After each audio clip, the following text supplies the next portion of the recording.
2025, we live in this increasingly intelligent world with the various type of artificial intelligence or AI.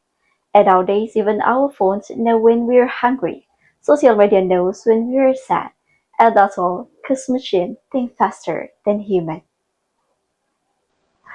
Baik pemirsa, di tengah dunia dengan kecerdasan buatan, apakah manusia masih belajar untuk mengembangkan empati?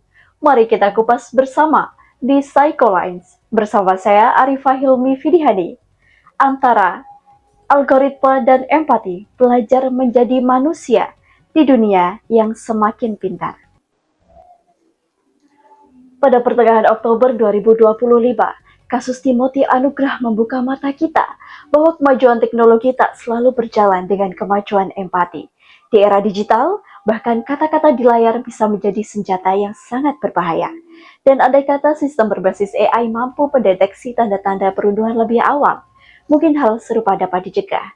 Namun pemirsa sekalian, kecerdasan buatan tidak bisa menggantikan rasa kemanusiaan. Dan sekali lagi, AI mungkin bisa mengingatkan, tetapi hanya manusia yang benar-benar bisa peduli. Beralih ke fakta-fakta berikutnya, lebih dari 60% pekerja digital di Indonesia mengalami digital burnout.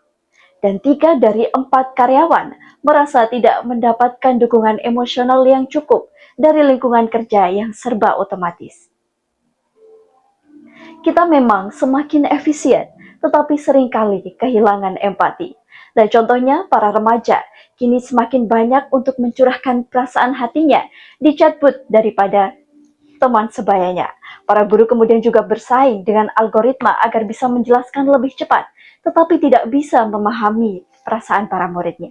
Dan mungkin inilah harga dari dunia yang terlalu pintar. Hari ini tantangan kita bukan lagi bagaimana mesin menjadikan dirinya berpikir sebagai manusia, tetapi bagaimana manusia tidak kehilangan cara untuk merasa.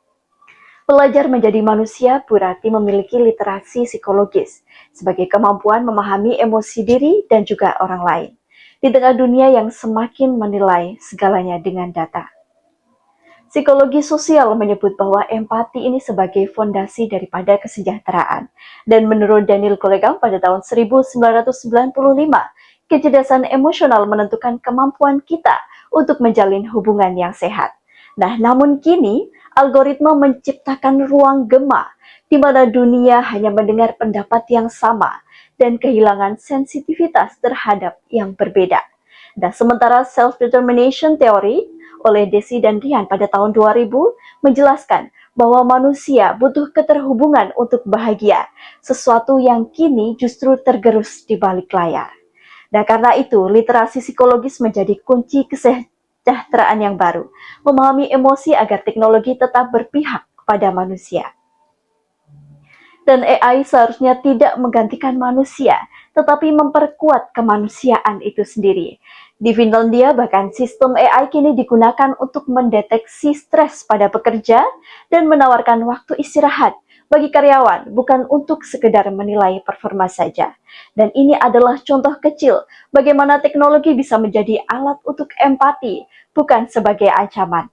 Nah, kita bisa mengajarkan mesin mengenali kata sedih, tetapi tidak bisa mengajarkannya untuk menenangkan seseorang. Dan itu adalah tugas kita sebagai manusia. Dan mesin mungkin bisa belajar dari jutaan data, tetapi hanya manusia yang benar-benar bisa belajar dari satu rasa kehilangan. Di antara algoritma dan empati, kita belajar bahwa masa depan bukan tentang siapa yang paling cerdas, tetapi siapa yang paling sadar. Di mana kecerdasan buatan bisa berpikir, tetapi hanya manusia yang benar-benar bisa merasa. Dan mungkin itulah bentuk literasi yang paling tinggi dari semua literasi tentang kemanusiaan. Oke, baik pemirsa, cukup sekian berita pada siang hari ini. Saya Arifah Hilmi Fidihani, mohon pamit undur diri.